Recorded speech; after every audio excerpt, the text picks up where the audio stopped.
Aplicar la ciencia para responder a las necesidades de la sociedad mediante la creación de conocimiento en Ciencia y Sociedad con Teresa García Gasca.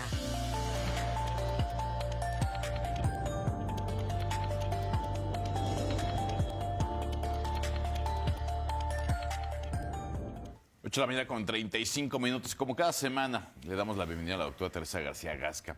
Siempre es un gusto saludar a la doctora. ¿Cómo está? Muy buenos días. Gracias a ambos, Alfredo, Marco. Muy buenos días a todas las personas que nos ven a través de los medios universitarios. Hoy quiero platicar de un tema que está relacionado con algo que pasó la semana pasada en el Senado, pero antes de ello, Marco, Alfredo, quiero manifestar mi consternación y profunda tristeza por lo que estamos viviendo en México. Ustedes ya desde ayer han mencionado sobre estos campos de exterminio, que así se les ha llamado, y que a mí me parece increíble que eso esté pasando.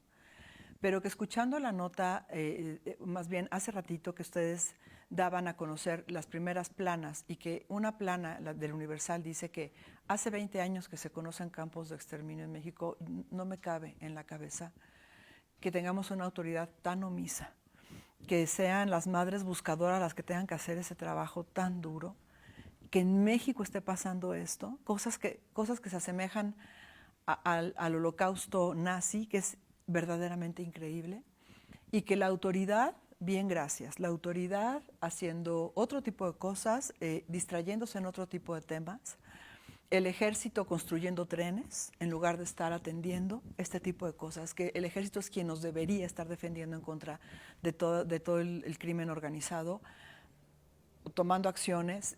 O sea, yo de verdad es que no me cabe en la cabeza desde la primera nota que vi al respecto, y ojalá que de verdad haya posicionamiento por parte de las autoridades serio y no se estén aventando la pelotita o haciendo como que no ven. Eso yo lo quería comentar porque lo traigo aquí, ¿sabes? Es indignante. Es terrible porque nos puede pasar a cualquiera, ¿sabes? O sea, no estamos exentos. Claro. Es terrible. Bueno, el tema que yo les traigo hoy es el de los organismos genéticamente modificados, a colación de la discusión que se presentó en la Cámara de Senadores el pasado 5 de marzo para aprobar la ley de la prohibición del cultivo de maíz transgénico en México, que tiene sus razones.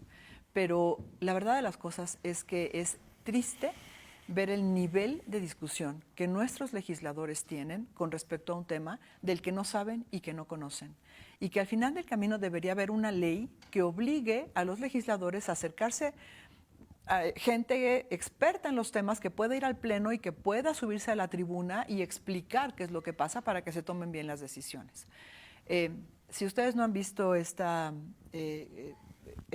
comparecencia, esta discusión, terrible, debate, no se las recomiendo, pero da cuenta del bajo nivel que tenemos de discusión en las cámaras de legislación en México. Bueno, pues entonces a raíz de eso quiero reflexionar un poquito sobre el tema de los organismos genéticamente modificados para, digamos, dar un poquito de luz de qué se trata el tema. No lo vamos a abordar a fondo, pero sí hablar un poquito de él. Entonces traigo algunas imágenes para que podamos abordarlo y ejemplificarlo. Primero, definir. Los organismos genéticamente modificados son aquellos a los que se les ha hecho algún cambio en el material genético mediante técnicas de ingeniería genética. Y esto es para dotarlos de ciertas características deseables o que se produzca algún componente que nos interese. El ser humano milenariamente ha realizado modificaciones genéticas de forma natural a plantas y animales. Ahí está la domesticación propia del maíz, la domesticación de muchos animales de granja. Pero como tal, la ingeniería genética es muy joven, tiene aproximadamente unos 50 años de haber surgido, desde los años 70. En la siguiente imagen les muestro, los tipos de modificación genética son en general 3. Eliminar genes específicos, a lo que se le llama knockout. Silenciar genes específicos, es decir, no quitarlos, pero dejarlos en silencio, que se les llama knockdown. Y añadir genes específicos, que es la transgénesis. Ahí es en donde hacemos una transferencia de un gen de una especie de ser vivo a otra especie de ser vivo. El knockout y el knockdown se utilizan principalmente en investigación, pero no quiere decir que no se utilicen también para generar productos, digamos, con características deseables. La transgénesis se utiliza principalmente para generar productos. En el caso del knockdown, bueno, más bien, sí, pues ese es un ejemplo que quiero darles de lo que sería un knockdown. Miren, la miostatina es una proteína que inhibe el crecimiento muscular. Entonces, sucede que hay animales y personas deficientes en miostatina de forma natural porque tienen mutado el gen de la miostatina. Y para quienes nos ven en pantalla podrán ver un toro súper musculoso, un perro hipertrófico también en musculatura y una persona. Esas son imágenes libres en redes sociales. Esto se da de forma natural, pero hoy por hoy se están haciendo investigaciones, por ejemplo, para silenciar genes de miostatina en pescados y entonces tener peces hipermusculosos que nos den más carne, por ejemplo, ¿no? Y eso se podría hacer prácticamente en cualquier animal con la tecnología adecuada. Entonces, ese es un ejemplo de lo que se puede hacer para silenciar un gen. En el siguiente ejemplo, el caso del arroz dorado en la siguiente imagen. Ese es un transgénico. El arroz dorado fue manipulado genéticamente, se le hicieron una serie de transferencias genéticas diversas, no solamente es la transferencia de un solo gen, porque se le dotó de la herramienta necesaria al arroz para sintetizar carotenoides, precursores de la vitamina A. Y entonces poder tener este arroz disponible en poblaciones en donde tienen carencias de estas vitaminas y de esta manera resolver un problema relacionado con la nutrición.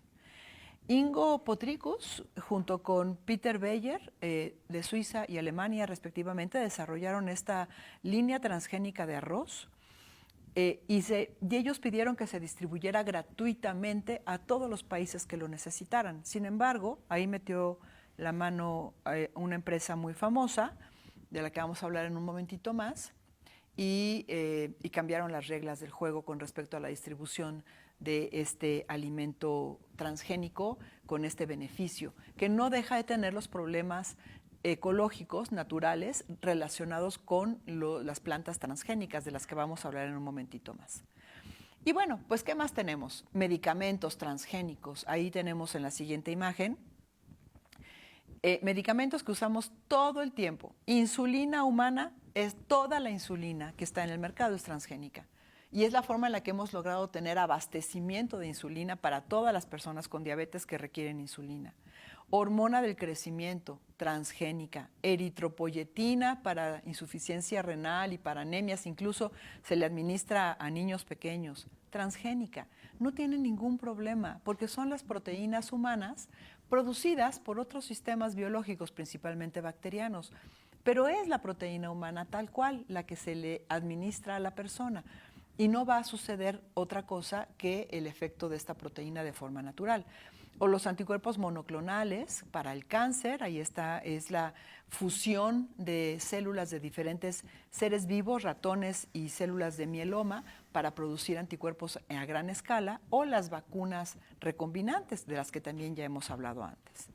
Otra aplicación en la siguiente imagen, los mosquitos.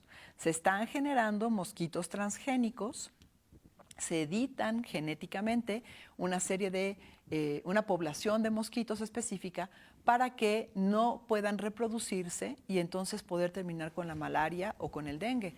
O para que estos mosquitos se vuelvan inmunes al parásito de la malaria y entonces no contaminen a personas cuando las pican. En fin, muchas aplicaciones con respecto a la ingeniería genética de mucho beneficio para la sociedad. Sin embargo, necesitan estar reguladas, porque cualquier cambio que hacemos en cualquier ser vivo en este sentido va a tener consecuencias a nivel de la biodiversidad y del ecosistema. Y entonces viene el tema del maíz en la siguiente imagen.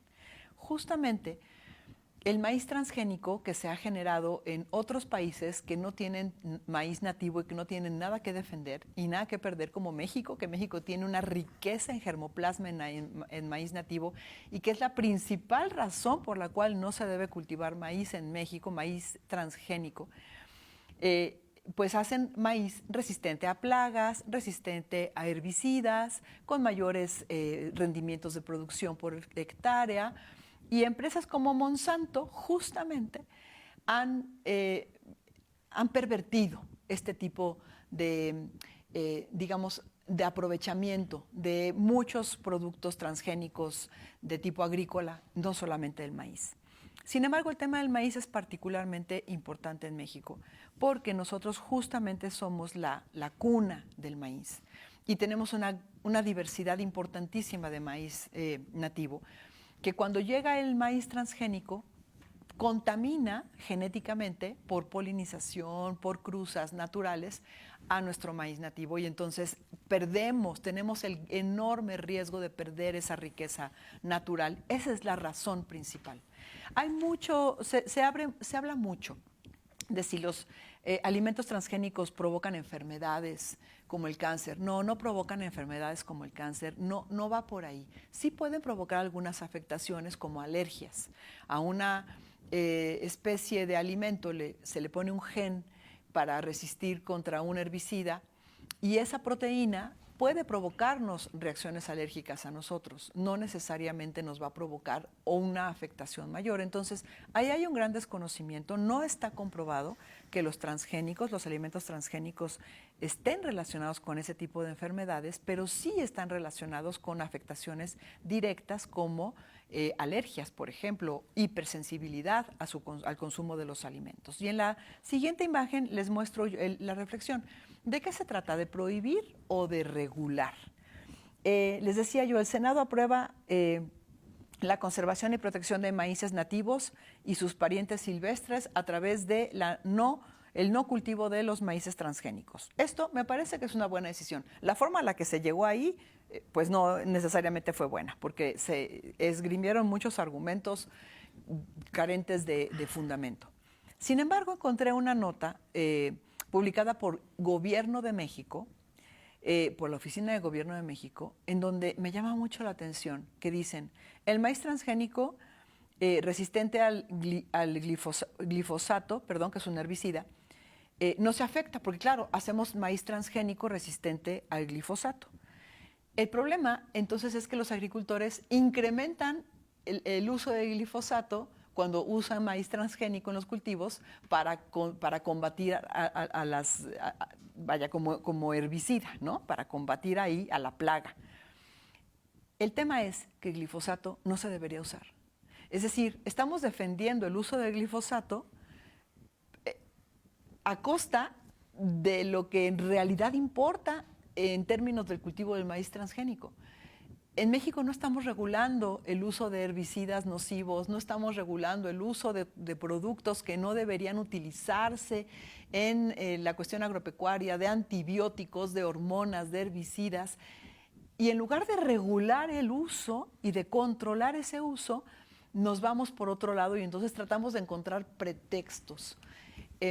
Es correcto, el maíz transgénico no debe cultivarse en México porque tenemos el gran riesgo de perder nuestra biodiversidad de maíz, pero tenemos que enfatizar en la regulación de muchas otras cosas que están afectando la salud. Claro, el glifosato sí puede provocar cáncer, claro que sí, pero no es el maíz transgénico, ¿sí me explico? Entonces tenemos ahí un problema de falta de regulación por falta de conocimiento. Y que creo, doctora, que se ha satanizado el concepto maíz transgénico Claro. desde décadas en nuestro país.